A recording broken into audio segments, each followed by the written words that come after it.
All right, it is September 8th, 2023.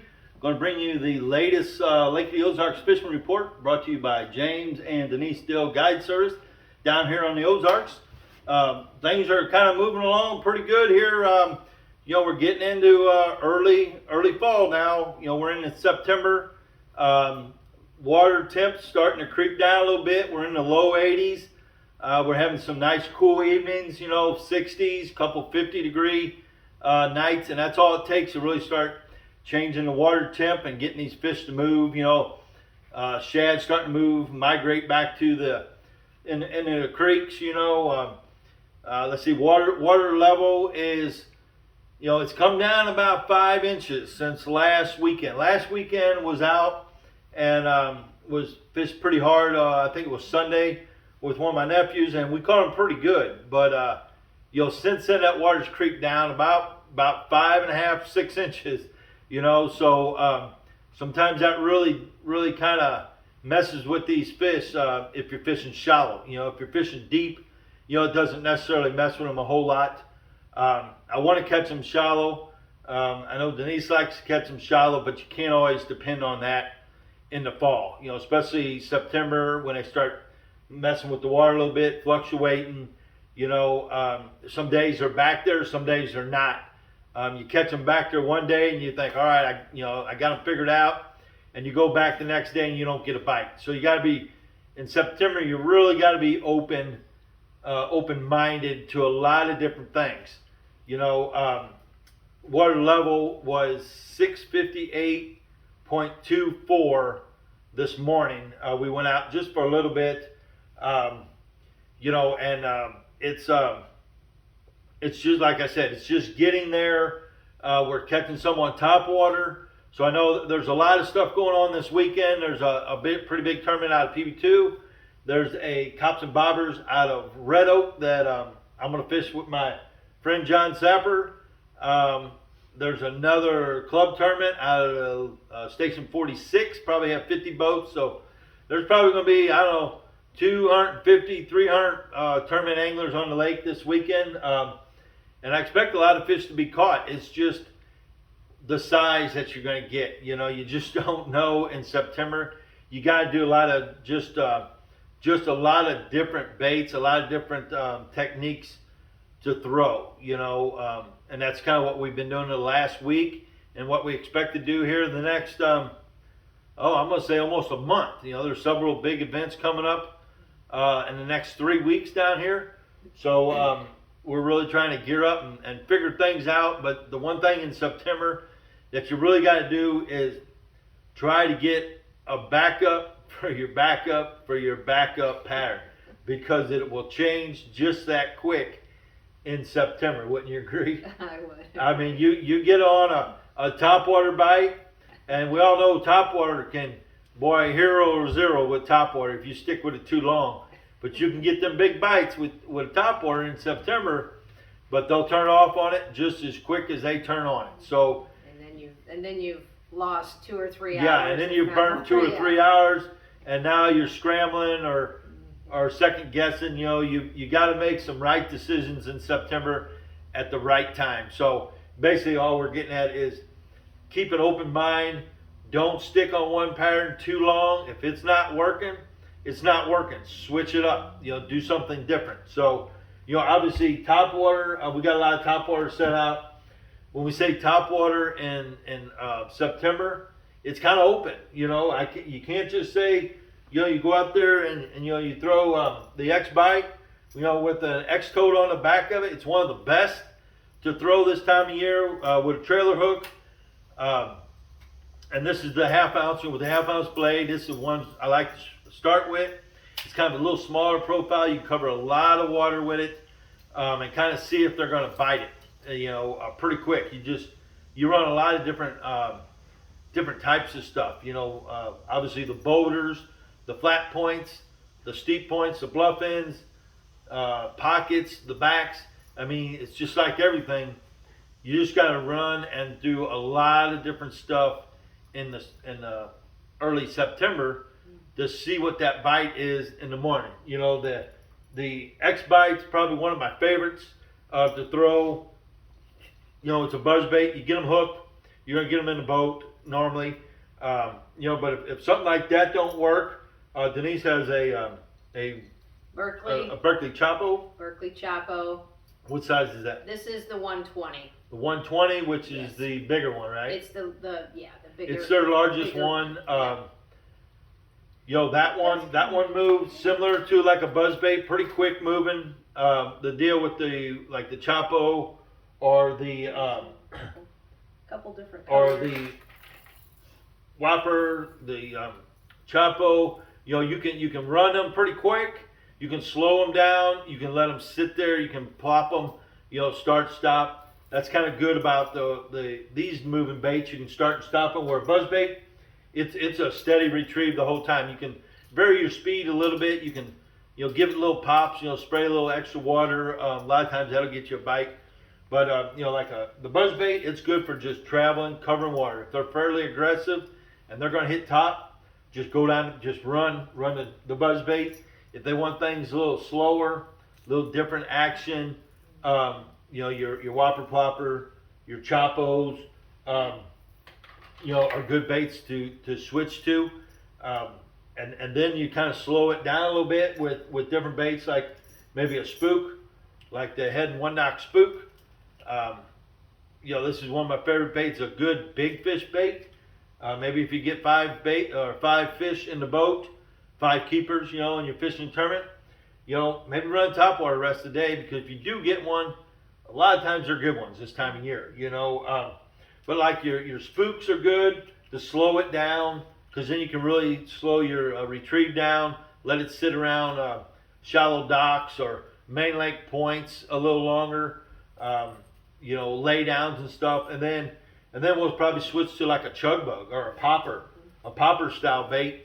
Runs throws a little bit of splash in water, kind of like shad, a little slower, kind of torments them a little bit. It's a whole different action and retrieve than like your buzz bait. So you're still top watering it, but slowing it down, different action, different different rattles, maybe different sound, size. I mean, there's a lot of things you can vary in the fall to trigger bites, especially if you're seeing shad that are more this size compared to, them great big ones. If you're seeing them great big ones darting around, I'm going to throw a bigger bait to try to catch some fish that are feeding on that.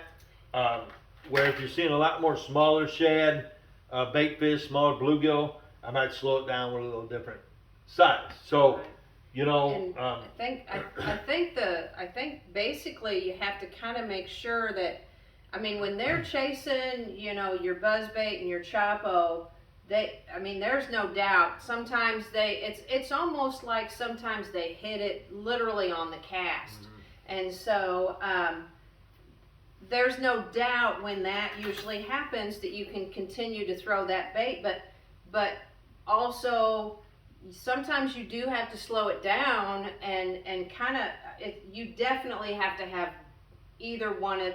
Yeah. You have to have 2 of those baits tied on, like a one fast, that's a fast moving, retrieve, and then a slow retrieve. Obviously, yeah. I'd love to just step on a trolling motor and buzz down the bank and throw a Chapo, a Whopper, or my X bite.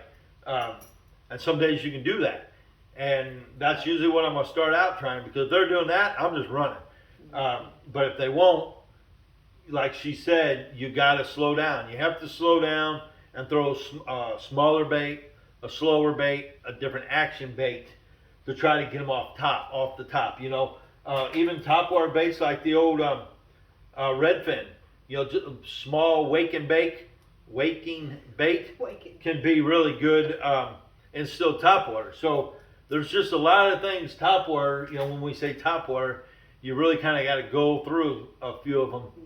Hopefully you pick the right one first, and they show you, and you get a few bites, and you can run it for a while. But kind of like I said last report or whatever, I'll run something for an hour, and an hour is pretty good in the fall. If you run something an hour and you don't catch them, switch colors, switch size, switch baits, switch retrieves, maybe go out to main lake points, deeper points, and then try the shallower points. main lake flat docks, you know, in the pocket docks. I mean, there's just in the backs. There's so much you can fish because the fish are everywhere, you know. So have you? I just want to ask something for clarification. Does that mean in an hour you've repositioned yourself and tried 3 different areas for that bait? Well, yeah, when I'm saying an hour, I'm like, if I'm gonna run main lake points, I'm gonna do that for an hour. Okay. I'm gonna run as many main lake points as I can in an hour. If I don't get nothing, obviously, then I'm gonna go maybe midway back, secondary points, maybe then towards the backs, and then switch baits too. So, you know, brush piles have really been producing pretty good. I'd say the most consistent bite are brush piles, probably 12 foot to 4 foot. You know, if you know where some brush piles are, or you come across a brush pile, or you feel a brush pile, it's worth soaking a worm in it pretty long. It's a good consistent bite in September. If you can run enough brush piles, you're probably going to have a decent day, you know. And as far as what baits you throw in it, you know, kind of same like the Topwater. I'm throwing big baits, big worm, big 10-inch power bait. You know, this is like that tequila sunrise. You know, some days they want a big bait, a big bite. You know, other days you're going to switch it up and throw just the mag finesse worm. You know, on a little 1/4 ounce shaky pro head from Crockett Gator. So it's 2 different baits, 2 different sizes. Some days they don't want that small bait. They want a big bait, and you got to give it to them. So same deal. If I throw this for an hour and I don't get nothing, but I'm fishing brush piles, I'll switch. And I might not even give it an hour. Really, brush piles are a little different because it's an isolated target. So if you throw, you know, you fish 3 brush piles with a small bait and you don't get a bite, you better have a big worm on the deck too and fish that exact same brush pile, wouldn't you think? Yes. With a bigger bait, or another bait that really kind of comes to play in the fall and guys overlook it a lot is a brush hog, a full size brush hog on like the you know, the Gator Lock jig head Crockett Gator makes, or just Texas rig it, put it on the back of a jig, you know, Texas rig it like with a 1/4 ounce head and a 5/0 EWG hook, you know, just green pumpkin. Maybe chartreuse it up with that pen, just the tail, just enough to give it, you know, a little bit of bluegill color, you know. But same thing in big brush piles, flipping shallow, same deal. You know, flip these worms, flip the brush hogs. What do you got tied on there jig wise? Oh, I've got my 1/2 ounce. You know, the 1/2 ounce zapper. 1/2 you ounce can't. Crockett Gator. Yeah. You're probably not going to get a better one than that. Worms, you know, another worm we're still throwing, the DC worm by Crockett Gator. That's a new one. It's got that big tail, paddle tail on it. Got the rings on the side that, you know, kind of disperses, a little water vibrates, a little different. Just a little different look sometimes is all they need in them brush piles. Sometimes you got to let it soak in that brush pile, barely crawl it. And some days you hit that brush pile and kind of pop it up a little bit, get a little reaction. Sometimes is all it takes, you know. So, you know, the brush piles, like I said, have been really productive if you know enough brush piles. You know, your point bite, your back end bite, those come and go. They're good one day, they're bad the next. You know, in the tournament tomorrow, or even the BFL coming up, the Bass Open, the Toyota Series, I guarantee you, like I said before, there's going to be winning bags or potential winning bags caught out of brush piles, off points, on shallow docks, on docks in 10 foot. They're going to be all over the place. So you just don't get tunnel vision in September as far as what you're going to do or what you think you can do. Just really, really pay attention and listen to what the fish are telling you. And I think whatever your, I don't want to say expertise is, or what your comfort is definitely this time of year you can go towards what your comfort is as far as your baits If you, and Yeah. you know, if Or you what want to. you prefer, or your confidence bait, like she said, that's huge, because sometimes in September you can go a long time without a bait. So, With a bite, yeah. or with a bite. Yeah. So it's important. At least it's important to me to be throwing something I've got the most confidence in, because I know one more flip I might get that bite, or one more perfect place topwater bait, you know, I'm going to get that big bite. So or you know, one more brush, but whatever it is, whatever I've got the confidence in, you know, if I'm not getting bites, that's what I'm switching to. And then it kind of, you go back to the basics sometimes too, with your trailer, your jig trailers, you know. You can throw like the half-ounce zapper and just put the ring crawl, just a regular ring crawl on it, and flip it. It's real subtle, real quiet, doesn't move a lot. It's just subtle, just like a little crawfish. You know, that sometimes is all at once, all the fish once, compared to like the, you know, the net bait peck a chunk. It's got a lot of movement, a lot of kicking, a lot of vibration, you know. If the shad aren't active, you know, if they're not making a lot of movement and swimming real aggressively, then you might want to switch to a bait that's mimicking what they're doing. Compared to if they're really darting around, splashing, jumping, you know, a little more aggressive trailer sometimes will work. The Rage Tail, or actually it's called the, what is this? The Menace. Yeah, this is the Rage Menace by Strike King. I like it. It's a little longer bait. Always pinch it off. You know, so but it kicks real good. So it gets out past that jig a lot of times. A lot of like your jigs, you know, especially in the fall, I like to really trim my jigs off all the way up to the bend of that hook. That way my trailers stick out past that hook, and it gives it all of its action, you know, and the look that I want it to look, compared to letting that long skirt, like a mop skirt, hang down. It interferes.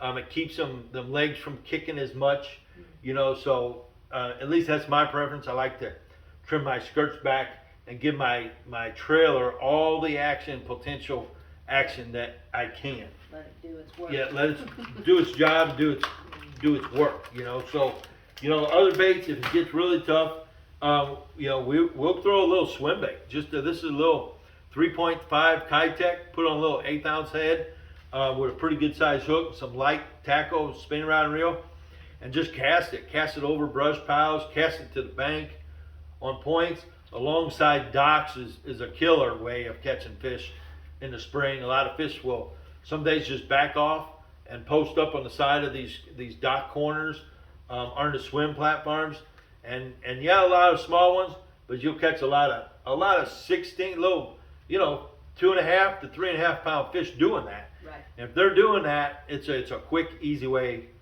of catching some fish. I think the other day you resorted to that, had a tough bite on a trip, and you guys we ended up having a successful trip just by switching everything up and went to a little swim bait and ended up catching some fish and a couple good ones. So, you know, I know we're talking about a lot of different things, but I just want to bring it to everyone's attention. It's early fall. You know, as we get late in the fall, it'll change and be a little easier on what to throw. But right now, there are fish dead in summer patterns, and there are fish already in mid-fall patterns, and everywhere in between. So just keep an open mind, and don't stick with one thing too long. You know, switch it up. If you're, you know, team tournaments, switch. Don't throw the same bait, this thing topwater bait.